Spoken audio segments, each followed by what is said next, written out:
Merhaba arkadaşlar. Sasaca dersi 3'te de bir diyalog kurdum. Mavu heri, herbi slamet, hayırla geldim, hayırla kal demek. Roşe, otur. Neyan, kaşun, hayır şimdi gideceğim. Çırağıma, niye geldin? Haydi herbi slameti, hadi hayırla kal. Uğur be güle güle.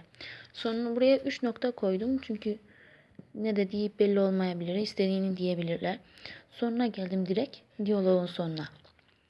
Şimdi gelmek ve gitmek kelimelerini yazdım. Ama bunlar cümlede daha iyi belli olurlar. Tek başına bir anlam ifade edemeyebilirler. Yena, geliyor musun? Geliyor. İki anlamda da kullanılabilir. Ama bunu cümle içinde daha iyi anlayabilir.